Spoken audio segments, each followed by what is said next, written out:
viewpoint statements or beliefs expressed on the following program by the host, guests, or callers are not necessarily the opinions of FantasyXS.com, Media Group Inc. ownership, management, sponsors, or website. Let's get the latest from the Aqua and Orange with our Baptist Health of South Florida Miami Dolphins report with USA Today insider Safid Deen. From orthopedics, sports medicine, cardiovascular, and even cancer. Get the world-class healthcare your family deserves at BaptistHealth.net. Here's Safid Deen. There he is, locked and loaded and ready to go. How you feeling, my man? You feeling good? Hey, it's beautiful day in Miami. Week 1 is over. What a week 1 it was, and Is your Achilles intact? yes, I actually hurt my same Achilles that Aaron Rodgers just hurt, so I can definitely feel his mental anguish for sure.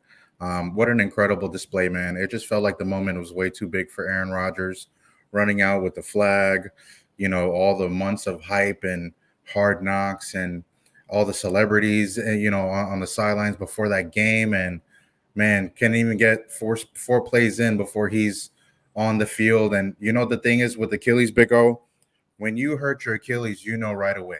Right away.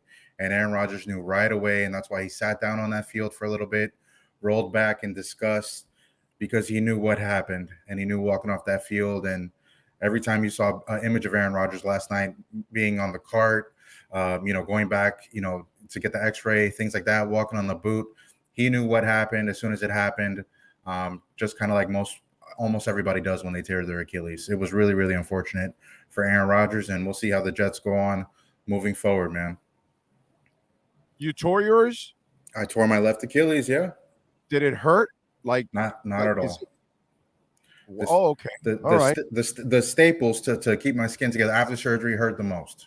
It was quick and painless, and obviously, you have trouble walking a little bit. You need some help walking. But when you go to the back of your foot area and you do a little squeeze, you can tell there's nothing there. And then, Achilles injuries, they always know what it is before an MRI or anything, because they do the Smith's test, which is pretty much to have you lay on your stomach and they squeeze your calf. And if your calf doesn't respond to your foot and your foot bends, if your foot doesn't bend, your Achilles is torn. It's kind of one of the easiest things to kind of detect in the medical field. MRI does confirm everything and show kind of where it does end up from there. But really, really sad to see, man. Really, really sad to see for Aaron Rodgers.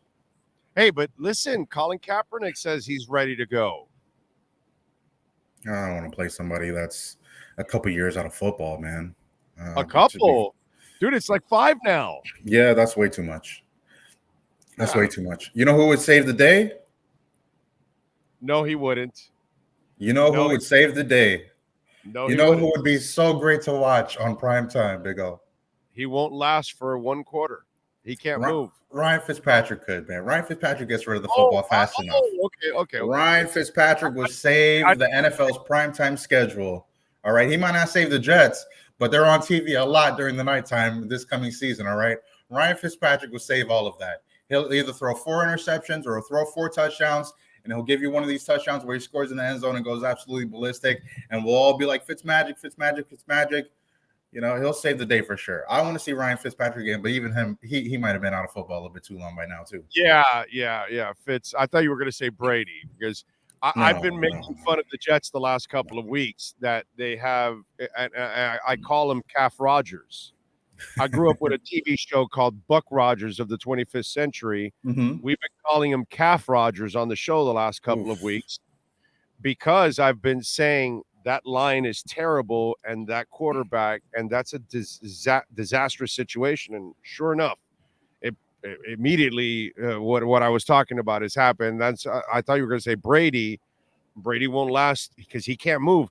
It reminds me a lot of the Colts, that you had Andrew Luck and you allowed him to take a beating like you were clubbing seals or something, and you did nothing about it until he retired on your ass. Mm-hmm. And to me, that's what stood out with the Jets this year, and why I picked them to be in 3rd place before all of this, by the way. Mm-hmm. I picked them because I thought they put together one of the worst offensive lines in the NFL. And I've been telling Dolphin fans the last couple of weeks, look out if the Dolphins don't have the best offensive line in the division. Okay. Okay. So Much better than the Jets. That's for damn sure. Yeah, definitely. I remember you and Cam Wolf making fun of me, and Cam Wolf said Safid Deen's New York Jets are going to be third, and he was right. I mean, they might be fourth after this now. Look, I think Aaron Rodgers held on to the football a little bit too long, and all of the plays that he dropped back for a pass. There was But 3 that's kinda who plays, he is. and yes, of course, that's who he is. Every quarterback wants the football to hold on to the football as much as they can so they can squeeze every little drop of time that they have for the receivers to go down the field. We see it with Patrick Mahomes. We see it with Tua Tagovailoa. We see it with Aaron Rodgers. Aaron Rodgers' offensive linemen were also cut blocking, which Troy Aikman also said, you're cut blocking because they're expecting the ball to be out a lot quicker than it was out as well, too. Every time Aaron Rodgers threw the ball, he was under duress. Even this play that he got hurt, the guy's wrapped up or has him wrapped up, and he's still trying to get away, which was a decision as well. So, I know a lot of people and a lot of, a lot of players, obviously the turf is going to be a big topic after the game. And we all know all the football players hate playing on turf. They rather play on natural grass. And It's up to NFL owners to really come together and decide, all right, we need some actual grass in MetLife and some other stadiums that still have it. But I think Aaron Rodgers maybe held on to the ball a little bit too long in this game. And for good reason, because the moment was way too big. Everybody, all eyes were on him, and he looked really, really out of character in those couple plays that he had last night. Yeah, I had to straighten out David Bakhtiari. I don't know if he even read my tweet, but because he was blaming soccer. And I'm like, yo, dude, FIFA and the World Cup want grass, dude. Don't blame them. Blame your NFL owners. Mm-hmm. They're the ones who wanted the turf. Because FIFA and the World Cup, by the way, are demanding grass. So and they're going to get it. They're going to get it too. Of course they're going to get it. You want the billions of dollars that are going to come in for the World Cup? You better put grass out there.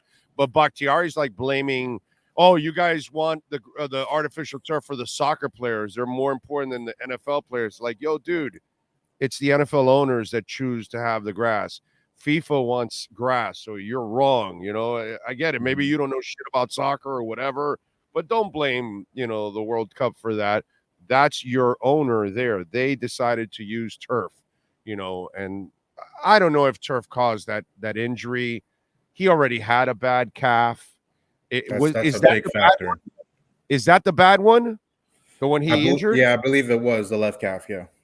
So there might have been some kind of a prior tear there or something already as it is. Mm-hmm. And again, he was playing. Brother, he was running for his life on every play, dude. Yeah. He was pressured on every play that he took a snap. And you're right, he shouldn't have held on to the ball, but you are who you are, and you're trying to make a play, and you're trying to impress your team and impress everybody out there. And, it's just so Jets that you would sign this guy and then put a team around a line in front of him that can't block. It just makes no sense. I mean, he had a tackle that was just as old as he is. You're very right about that. About that. You can't have two people that are 40 years old that tackle and quarterback, bro. Mm-hmm. Come on. It's a really weird thing. So I don't think there's anything that can save them, to be quite honest. And watching Josh Allen now, because I was laughing about this on the show, that 2 years ago I had people that were saying Mac Jones is better than Tua, and Zach Wilson was ahead of Tua 2 years ago. And so and you watch the way Josh Allen plays, maybe the best quarterback, I'm talking about passer, in the division might be the guy that plays for the Miami Dolphins. Oh, without a doubt, Big O. Without a doubt. You heard me call him the left arm of God last time we were speaking together post-game, right? Look, Josh Allen is the most turnover-prone quarterback in the NFL. Yes, it is Tua. Tua is the best quarterback in the AFC. Let me talk about Josh Allen real quick. Most turnover-prone quarterback in the NFL. 84 turnovers since joining the league in 2018. No other player has more. This guy thinks he's Superman out there, and sometimes he does deliver. Look, the Bills got to the AFC title game a couple years ago. They laid an egg against the Bengals last January as well. This Super Bowl window is closing, Big O. Buffalo's window was wide open 2 years ago when they got to the AFC title game. This is closing by the minute. Look, last year it closed because Brian Daboll left. This year it closed because Leslie Frazier left. They got some old guys in the secondary. They don't have another running back behind James Cook. They don't have another receiver behind Stephon Diggs. I mean, the rookie tight end showed something here, but Josh Allen has to do way too much for that team. And I really think with the turnovers, the decision-making that he has, Buffalo's not going to last. The Dolphins really closed the gap on Buffalo last year. I know they played 3 games. I know the Dolphins lost 2 of them, but nobody gave the Bills more flack last year in games than the Dolphins did this year. This is the Dolphins' year for the taking. This is their time to take the AFC East back from Buffalo. This is their time to take care of business against the Jets and the Patriots as well. New England coming up this week. But this has everything written all over for the Dolphins. The Dolphins know the expectations were high already coming in. They got even higher after week 1. If they don't mess around, they get the defense locked in, Dolphins going to be hosting a playoff game this year, Big O. I hope so. So wait a minute. So what's ESPN going to talk about now, bro? If they don't have any Aaron Rodgers and the Jets to talk about now. So do we go back to Tua hate? Is that what we're going to get on? No, you didn't see how much Tua was praised on Monday? You didn't see Stephen A. and Ryan Clark and everybody on TV. Even Chris Sims was talking really positively about Tua, over the last couple of days as well. Look, Tua deserves this more than anybody in the world, man. This kid has got a really bad end of the stick in his career from a media standpoint. Look, Tua's life changed. When he threw that touchdown pass in the national title game for Alabama against Georgia, right? Nobody could envision how he would have become such a media darling and such a media target from so many people. Then he breaks his hip right before the draft, and it's a whole year, a couple months of where's Tua going to get drafted? Is he going to be the same player? This and that. It happened again with the concussions all of this year as well, too. This was week 1's game. The more and more you think about it, this was really like Tua coming out of his skin, coming out of his shell, showing the whole world, look, I'm a great quarterback. I can play this game at a really high level. And I got some weapons around me right now to really, really, and a coach that believes in me, I can really, really make some damage happen here in this league. And we'll see how Tua does the rest of this year. But it's been a big, big first week for Tua. He just has to continue delivering now. Dude, how much things have changed? Tua's undefeated against Belichick. And now Tua's favored on the road in New England. Like the Dolphins never were favored on the road in New England. You would have never thought of that over the last 10, 15 years. This guy, since he got on the team, they've had the good fortunes that they've been able to win against Belichick. And now you're going into Sunday night's game and you're actually favored on the road, dude. That's pretty impressive. Look, Dolphins need to take a lesson from what they learned last week, and especially, the Bills kind of played with their food last night. The Chargers played around way too much and kept them in the game. And I'm pretty sure the Dolphins are looking at that Eagles-Patriots game from last week and saying, you know what, Patriots kept them really close. This isn't going to be a cakewalk by any means of the imagination. New England's defense is always going to be really, really tough to go against. But here's the thing. The reason why Tua is 4-0 against the Patriots. It's the same defense he was going up in practice the first 3 years of his career. That's Brian Flores. That's Josh Boyer. That's Bill Belichick's defense that Brian Flores and Josh Boyer have taken and brought to Miami the last couple of years. All right.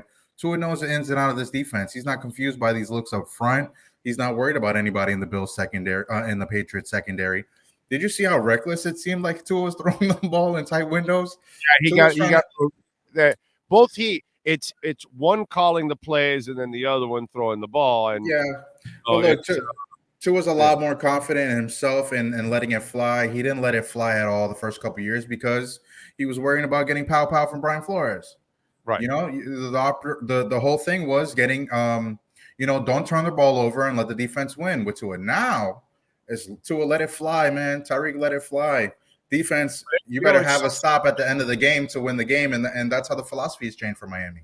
Yeah, but Safid, it's so screwed up because you're watching the game, right? And like he drops dimes all over the place, right? But there's this one play this past week where he's trying to thread it between 3 guys to Waddle.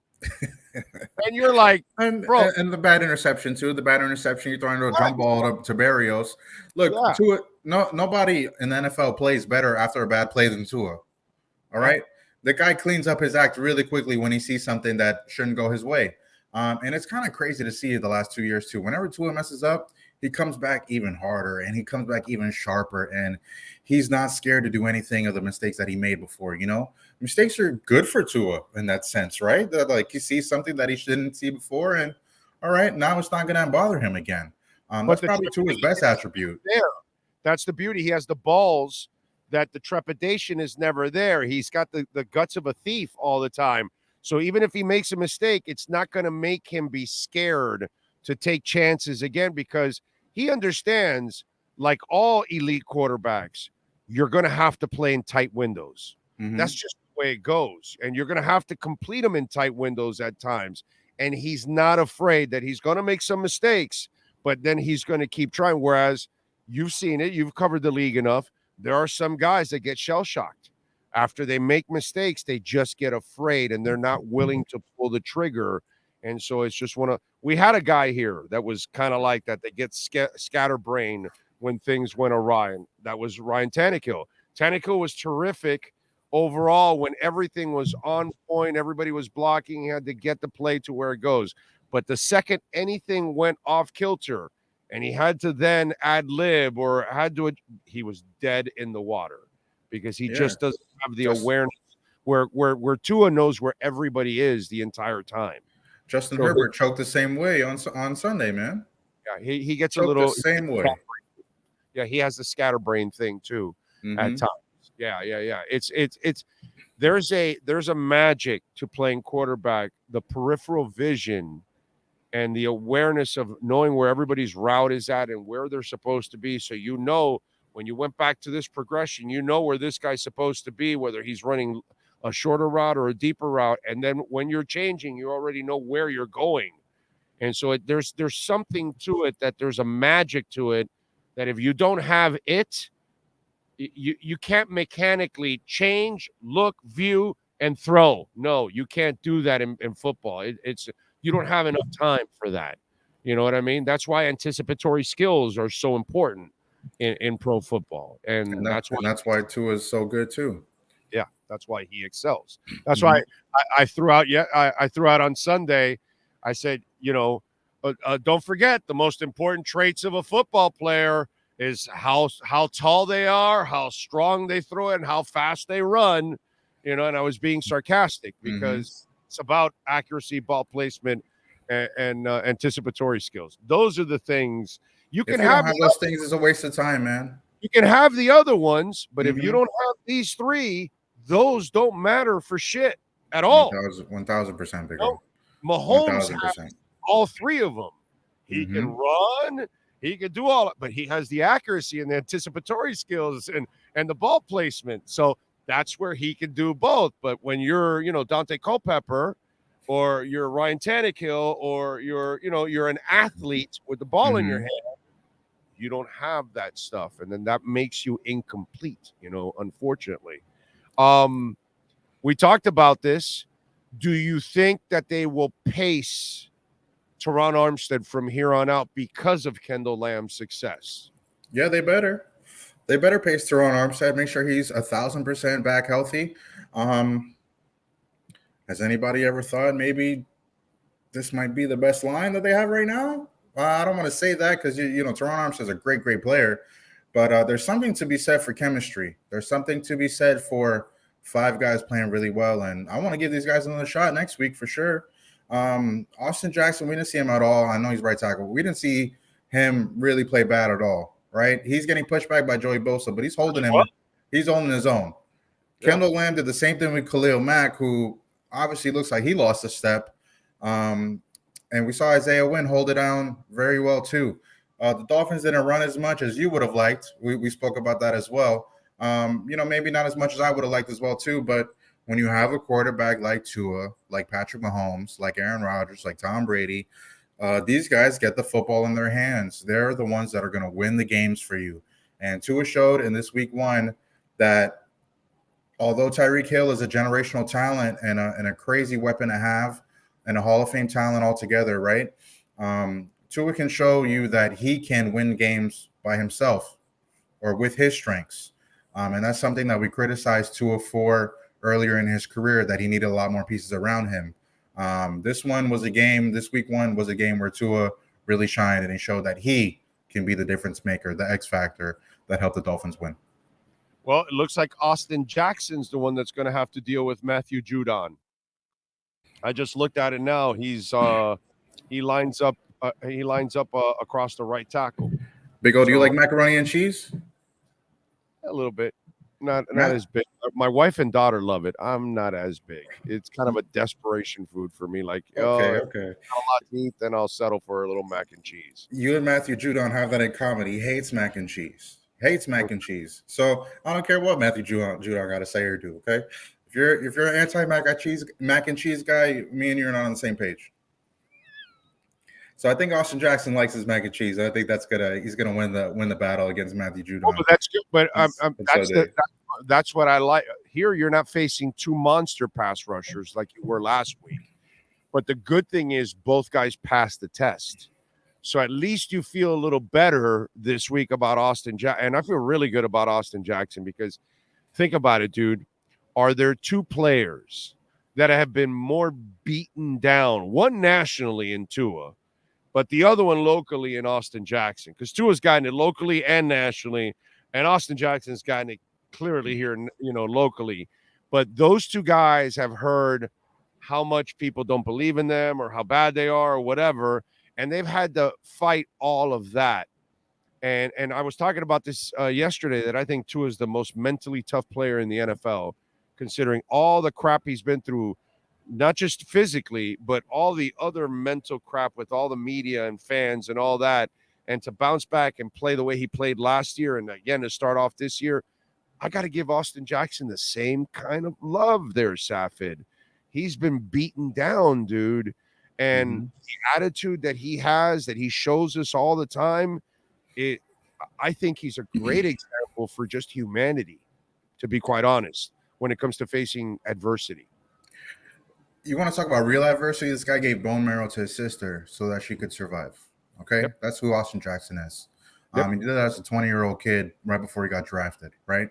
Austin Jackson, we have not treated him very fairly as a media base and the Dolphins fan base. Not at all. Noah Igbenogany, same treatment. And he's no longer with us. And look who scored a touchdown against the Giants in week one.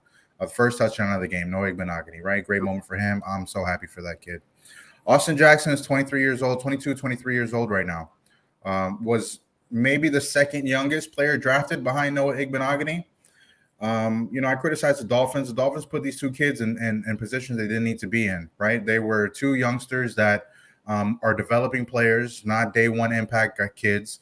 You kind of knew you were not getting anything from them day one, day two, but you were still expecting them to give you, that kind of impact when they came in, and it just didn't happen. And unfortunately, those guys got crushed. Austin Jackson, good for him. Obviously last year was the year that he wanted to have to learn this offense. He did not want to be injured. He did not want to be at home watching Game of Thrones, which he told me he did. When you have an injury, you watch a lot of TV, and when you're not rehabbing, all right? So Austin Jackson is a good kid, man, and he just looks physically like a much better, stronger specimen of himself. And you guys have to go back and look at those clips of Austin Jackson holding it down with Joey Bosa. Joey Bosa is supposed to be top 5, top 6 defensive ends in the entire league. He's getting paid like a top 5 player. We know what's in that Bosa blood. We know it really well down here in South Florida. And Austin Jackson got pushed back a couple times, but he's holding his own against one of the best pass rushers in the league. So kudos to him. I really hope he turns the corner, and it looks like he has. You asked me if I'm sold on him. I think I might be sold on him after week 1. I hope he stays healthy because he has a lot to give to the Dolphins and what they're doing this year. And to go back real quick on Tehran, take your time bringing him back. Kendall Lamb's doing good. At least you have a swing or somebody that can fill in with Kendall Lamb there when Tehran comes back. But he needs to be 100%. And he needs to be even practicing before he gets back into game 2. So I would really, really slow play this if the Dolphins continue to be in good position here with Lamb. All right, so sometimes we don't give things time, right? And you just talked about Jackson and Igbenogany, And it was a terrible situation because they had stripped the team down so bare that they had to play those guys, and they weren't ready for all that kind of stuff, right?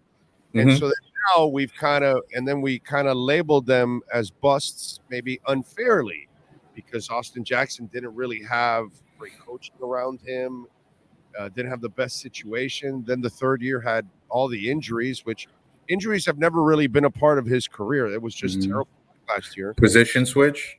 Position switches. And so Yeah, now yeah. he's settled in, and we're seeing the results of it after, well, guess what? And there was overreaction. And this is why sometimes we say you can't really judge this now. You got to wait. The 2020 draft was used to annihilate Chris Greer. Well, in that draft, he found his franchise quarterback, his right guard, his right tackle, his defensive tackle in Raekwon Davis, and a safety in Brandon Jones. So if Austin Jackson really is going to turn the corner this year, the draft that people were labeling so bad really ends up becoming one of the 5 most important drafts in the history of the Miami Dolphins. Because how do you find a starting right tackle, right guard, and quarterback? Forget the defensive tackle and the safety. That's a bonus. But if you got 2 starting linemen and your quarterback in one draft, my Lord, that the draft that so many were ripping into, they're Homer in the bush now, baby. Look, I'm a bad person to talk to because I have revisionist history. I'm really bad with it. I mean, the Dolphins could have drafted Justin Jefferson. They could have drafted Jonathan Taylor. They could have drafted some other. They could have passed on Austin Jackson and found a lineman later in the draft. Who knows? They could have not picked Noah Benogany, took a running back second round. Poor Eric Stootsville, the running back coach, was studying all these running backs coming out in 2020. Swift, Jonathan Taylor, you name them. And they didn't pick up any one of them. But to the haul of what they got, to see what it's come out to now, it panned out in a really big way if Austin Jackson pans out. Look, you know what you're having Tua. Robert Hunt was a project in himself as well, too. He's played really well. You look at the draft picks over the last couple of years, like you said, Brandon Jones looks good when he comes back. I mean, the 2021 draft was way better. Waddle, Phillips, Holland, and you got Tyreek Hill at the deal. The 1 draft wasn't criticized. The 20 draft was because it was good. Criticized. Yes, it had to be because the Dolphins tanked. They wanted to fire Chris Greer for that draft, and they found just getting 2 in that draft makes it one of the greatest drafts in the history of mankind because it's Marino and then Tua. Okay, I know Greasy won a title. Tua's better than Greasy. Okay, yes. When Tua finishes his career, he'll be better than Greasy when it's all said and done. But bottom line is, you still got your quarterback. And last time I checked, this is a general manager that found a head coach and a quarterback. I don't remember anybody doing that not named Shula. The Chiefs have something to say about that. No, for sure. Yes. Oh, here in Miami. Yes, here in Miami for sure. Yes. About Dolphin history. That's what it means to this team. That's the best general manager since Bobby Beathard. Listen to me. Going back. I've been covering this team for a long time. Yes, I've been around this team for a long time. Chris Greer is the best general manager since the 1970s when Bobby Beathard was here and then left to San Diego and built his Charger team, who ended up going to a Super Bowl also. That's the next best general manager from Chris Greer is Bobby Beathard, bro. That's how long it's been. Look, Chris Greer's doing a great job. When you're 20 years in a franchise, you see a lot of things that work and don't work. 20 plus now after that. The thing I don't like about Chris Greer is he's very amenable to coaches. If a coach wants something, he'll get it done. And at the same time, too, it's a positive trait because that's what coaches want, right? So you can't really fault him there for that. But I think there's some decision-making that's been going on here, especially with him and Mike. That's been really, really beneficial. Look, to swing the fences and not only get the Houston trade, but to make the trade with San Francisco, two Two of of the the biggest greatest trades of Dolphins history, right? wait, To no, get hey, two of the best trades in the 23 years in the NFL in yes, this yeah, century. yeah, Since the 2000 started, Chris Greer has made two of the hmm top 5, 7, 10 trades in the last 23 years of this century. I'd Okay, agree with that. I'd agree with that statement. You bro. got Tua, you got Tyreek Hill, you get Jalen Waddle, you get Bradley Chubb, you get Javon Holland, I believe as well. I mean, look, it's hard to pull up the receipts because you got so much damn back from that damn trade. Laremy Tunsil needs to be in the Ring of Honor. They need to put him out there. Maybe not a statue, although I'm sure he would love it. Laremy Tunsil needs to be in the Ring of Honor. Chris Greer is going to be in the Ring of Honor too. But you got to win some more games too. All right, we got to win some more Of games. course. I applaud Chris Greer for how he's kind of run this franchise. I applaud the Dolphins, all the players, because I think they really learned some mental fortitude with Brian Flores. I think there were some times where, you were worried about the Dolphins folding and they never folded, and that carried over with Mike McDaniel, and in a way that doesn't really carry over with coaches for certain players, certain teams, but they've kept this core together for a long time. They kept these guys together for a long time. Xavier Howard, Jerome Baker. You look at all the guys on the D line. Only the offensive line has really seen a lot of struggle, a lot of turnover, right? And you have Tua back there too. There's a lot of key pieces on this team that have been here for a couple years already, and you go and bring some monsters in like Tyreek Hill and Jalen Ramsey, and we still need to see some more from Bradley Chubb. Was disappointed in him a little bit, but everybody did come home. Jalen Phillips came home in that last play of the game. Wilkins came through as well. Van Ginkel had a big couple series, in that last fourth quarter as well too. The Dolphins are in really good shape, Big O. Best shape they've been in the last best shape they've been in since 72 and 73, Big O. Even better I'm than with, Marino. They're looking right now. I'm with They're you, looking man. better than all those days in the 90s, man. Oh yeah, no, this is I've told people that this is the best team since the early 90s. And Mm-hmm. if they start winning, we're going to have to go into the 80s because talent-wise, I think they're actually better than the teams of the early 90s. But I'll put them right there for now. They have to then, it's what you say, they got to perform now. Now they got to win the games. If they win the games, now I'm going to the 80s. Okay? That's why I'm telling you what Chris Greer is doing has not been done since Bobby Beathard. Okay? So trust me, there's 50 years in between, or 40 something years in between Bobby Beathard and Chris Greer. That's ridiculous. And so what they're doing now, you have to be so appreciative as a Dolphins fan. And this is why I've bought into what they're doing for the last couple of years. And this is why I tell people last year was about injury. People would have a different opinion of Miami going into the season.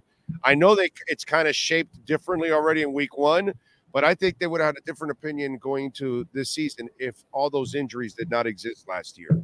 Because I know Miami would have made some noise last year. Now, I'm not telling you they would have won the title or anything, but I bet they would have won a playoff game or two Yeah, they last could have season. beat Buffalo. Yeah, hell yeah, if they were It's almost healthy. a shame. It's almost a shame that they didn't have Buffalo at full strength. It That's right. really is. If Tua would have cooked them, and Nick Deen or somebody else was back on the back end of the secondary, they would have been fine. Look, the Dolphins are going to beat the Bills twice this year. I agree. They're gonna beat the Bills twice this year. Buffalo looks really bad. Sure, it was week one, but there's some layers to that onion that are not there no more. I Yeah. think Buffalo's window's closed. I think the Dolphins is wide open. You gotta stay healthy. Gotta stay healthy because you can have a playoff game at home this year, and how amazing would that be at Hard Rock Stadium, Big O? It'd be gorgeous. It'd be beautiful. It'd be something that this Dolphin Nation deserves because they have suffered for a long time. By the way, Baptist Health is the official sports medicine provider for the Miami Heat, Miami Dolphins, Florida Panthers, InterMiami, Florida International University, Florida Atlantic University, Orange Bowl, Miami-Dade County Public Schools, Miami Open Tennis, and the Miami Marathon.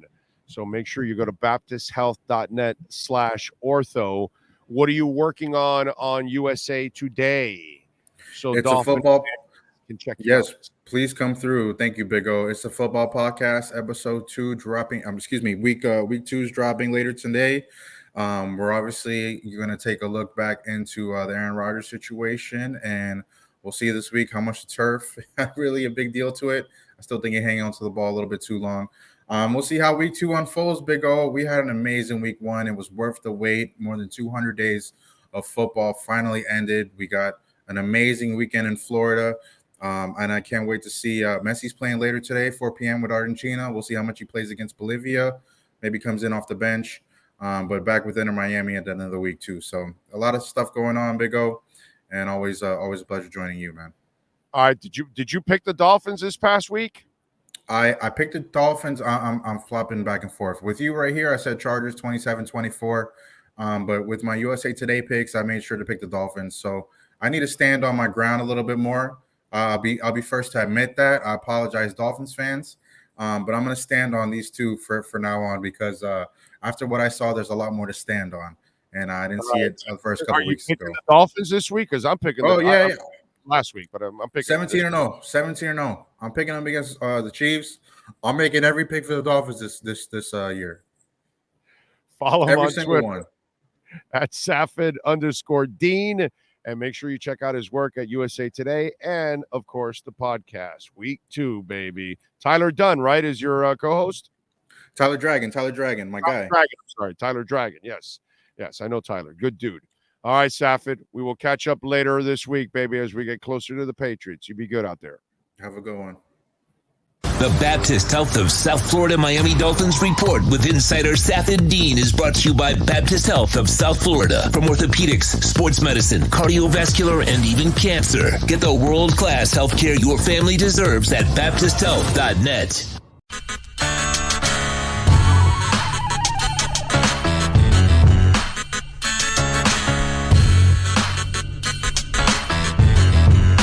This is the Big O Show.